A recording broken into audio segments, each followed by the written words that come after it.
Many rebooted franchises have references of what came before it and even have some actors return to make a little cameo, but I'm honestly struggling to think of a movie where both eras have a pretty vital role throughout the main plot, and even have the passing of the torch feel as successful as this one. Spoiler alert for this one, this is going to be my uneducated opinion on the movie X-Men Days of Future Past.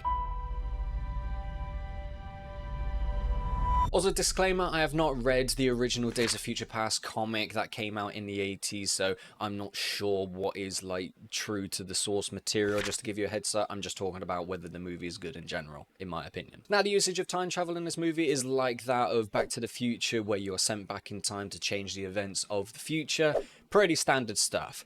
And I do like the opening scenes where it shows these Sentinels can adapt to the mutants around them. It immediately displays how dangerous of a threat that they are in their unrelenting pursuit to exterminate all the mutants. They mention that the Sentinels come about from experimenting on many different mutants, especially on Mystique's powers, but it would have been a little bit easier if you just had Darwin, since he was the one that could technically adapt to any situation. Yeah, I'm still a little bit peeved off that they killed him in the previous movie, but whatever. Or maybe even the character Rogue, you know, someone that is barely present in this movie at all. But we will certainly get onto that character later on in this video. Now, with this being a superhero movie all about time travel, you can kinda already guess what the ending's going to be like, with all the heroes living and saving the world. Woo! So it's more about how is the journey in getting to that moment, and are there going to be any consequences about the new future that they hold. I really like the idea of sending Wolverine back in time, as it makes the mission not as simple as it seems, trying to convince many different brilliant minds about the imminent danger the future holds by being someone that isn't exactly the best communicator and has a pretty short temper. Go fuck yourself. They continue on from First Class and being set during historical time periods, and this one right after the Vietnam War. And it's another really interesting time to think about how people, and more specifically the American government, would react to the idea of being involved in another war so soon after losing one. I also like the mention of Magneto being put away for the assassination of JFK, later for us to find out that he was actually trying to save him, since JFK was actually a mutant. These are quick fun moments, but of course it goes along really well with the characters' motivations. Now let's get onto the cast, and it's full of wonderfully talented actors, including Hugh Jackman, James McAvoy, Patrick Stewart, Michael Fassbender, Ian McKellen, Jennifer Lawrence, Halle Berry, Anna Paquin, Elliot Page, Peter Dinklage, Nicholas Hoult, Shawn Ashmore, and Evan Peters, and I honestly cannot think of a single performance where I would consider weak in this. So let me start with Jennifer Lawrence, who essentially has the whole plot revolve around her character, and of course they wanted her to have a major role within this franchise, since she was quickly becoming one of the brightest stars in Hollywood. Where she was nominated for Academy Awards in Winter's Bone, American Hustle, and winning Best Actress for Silver Linings Playbook. She spends a lot of screen time in the makeup for Mystique, which does look fantastic, but being in it for so long is no wonder that she got tired from playing the role at the end, regardless of the makeup process being reduced for the later movies. Her character is a big part of what I really love about this movie, where it's not only the conflict in between the Sentinels and the mutants, but the main obstacle really is the mutants in the past have to install their trust within each other. There are so many key moments which implicates that the actions they've taken in the past is setting out for a darker future. Magneto and Mystique start taking things into their own hands because they genuinely believe that that is what is best for their kind, even though that they have Wolverine as proof to say that this is exactly the type of actions that is going to bring about their end. Hugh Jackman is as great as always. He has a really Terminator vibe at the start, with being sent back in time, waking up in his birthday suit, to then demanding other people's keys to their cars, and then killing them all. Even though I've gone on about Hugh Jackman in the past, I do hope that he does eventually take a break. Yes, he does look incredible, but man, that must take a serious toll on your body to constantly get in shape for this character over the course of 2 decades. It's a really interesting angle to have Xavier essentially be a drug abuser within this movie. The whole scene where Charles is looking into the mind of Logan and seeing their future is such a great scene, acknowledging that he needs help in being so broken, and who better better to give an important life lesson than his older, experienced self?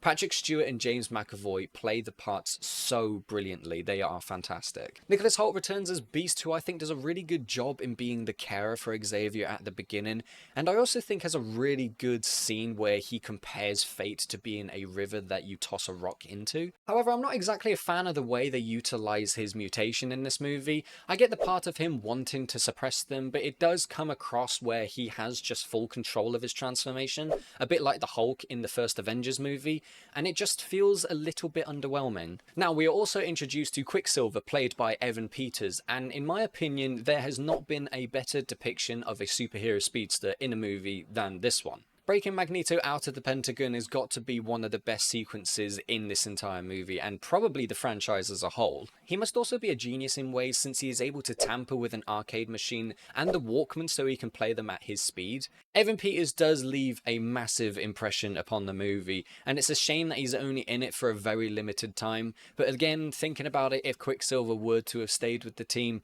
the movie would probably have a runtime of an hour maximum, maybe. Now, I do have a little nitpick, and that is in the description of Magneto's powers in being just controlling metal. It's understandable in this one since they are just discovering mutants, so it's probably not that big of a deal, but I'm pretty sure that is also described in that way in the other movies. It's a common misconception I kind of wish they would rectify, as he is only able to manipulate magnetic fields. That is my actually segment of the video, so now we can continue. Peter Dinklage does a really great job at playing Boulevard Trask. One scene that stands out to me is... More than blood. I need brain tissue, spinal fluid, bone marrow. Imagine sentinels that could transform, adapt to any target. It's the sociopathic mindset of needing to experiment constantly and having a complete disregard for mutant life and, well, human life in general, really. I really love the final battle that takes place in the future where we see all the heroes working together, and it's even satisfying to see Magneto fighting alongside the other X-Men when he steps back, creating the barrier between the Sentinels and those inside, leaving the other mutants outside just to hold them off. The thought process really comes across as this may be the last time they all see each other, and they don't even know whether the mission will succeed this time. Now, the ending I am a little bit confused about. It is shown that Stryker has taken Logan out of the river, implying that he is going to put him in the Weapon X program. But then it is revealed that it is Mystique who saves Logan. But he gets put into the program anyway because that is what is proven in the later movies, as he has the adamantium skeleton. It's just an added layer which I think is a little bit unnecessary. Now, I do know that there is a rogue cut of this movie to which I have never seen before, and it's actually really unfortunate that you forget Anna Paquin's Rogue in the later movies, considering she had such a big role in the first trilogy. It's also annoying that this cut isn't an option to watch on Disney+. I don't know what their thought process is of not including that on their streaming service. But I tell you what, I'm actually going to give a quick look up of those scenes on YouTube, all just to see what other things are included into the Rogue cut. What? Whiplash. Right, from what I've actually seen, I really prefer this cut to the theatrical version. There's a whole sequence in saving Rogue from the X-Mansion so that she can take over from Kitty Pryde as she is wounded earlier in the movie. It makes the whole bit with Kitty have a lot more weight to it, since in the theatrical version she gets injured and she starts to struggle quite a bit, and Bobby even says she's lost too much blood. But then that's it, nothing else really comes of that moment. I really like how in the Rogue cut there is a lot of character work done in the desperation to keep the mission going, but also going off to save one of their own. And it's really nice to have Rogue have an interaction with Logan as it comes full circle from the first movie. That whole sequence with saving Rogue in the X-Mansion is also played side by side when Magneto is reacquiring his helmet in the past, and I think that is a really awesome way of displaying the different mindsets that Magneto has in each scene. Magneto in the past going about things his own self-centered way, whereas Magneto in the future is saving another mutant alongside Bobby, and also with the risk of being killed by surrounding Sentinels. Another bit that I really like included in this cut is the reactions from Rogue and Kitty towards Bobby's death. It gives that impact as the mission may still fail, and that could well have been the last time they ever saw Bobby. They really need to chill out with Iceman in this movie, because no matter what version you watch, he gets killed off twice. And to be honest, I'm kind of surprised that he hadn't already died because of global warming in the future. Other parts of this version includes a few members of the X-Men starting to show hesitation towards the mission, as the timeline could be altered to a point where they're not even born. And that's a really interesting angle to have this slight selfishness against saving the world. Also, after successfully saving Rogue from the X-Mansion, a Sentinel arm is stuck on their ship, so that is how they are found at the end. And I think that's a more satisfying way to go about it, rather than just having all the X-Men just stand around waiting and then just, oh yeah, the Sentinels have found us. Now, the producers have come out and stated that the reason why a lot of these scenes were cut was due to them deviating too much from the main plot.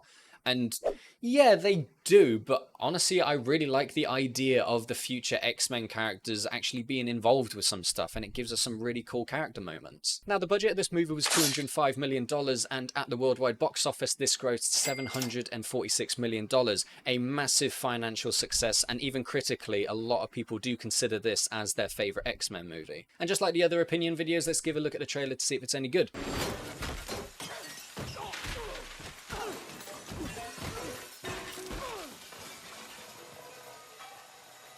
That was a really, really good trailer that barely gave anything away, and it didn't even show any of the Sentinels, and it really gave us that feeling that this was an end of an era in regards to the older cast members. And it's bittersweet to know that this is Ian McKellen playing Magneto for the final time on screen. I really doubt he's going to be involved with Deadpool and Wolverine. He's off doing his own current things with theatre productions and touring around Britain currently at the moment, but he was phenomenal in this movie as well. And that's about it. Thank you everybody so much for watching this video. If you liked it, give it a like, comment down below what your opinions are of this movie. Did you like it? Did you not? Do you think it's overrated? What could I do better for next time? And as I said at the start of this video, are there any other reboots which have successfully had both eras very present in the plot and are actually very good?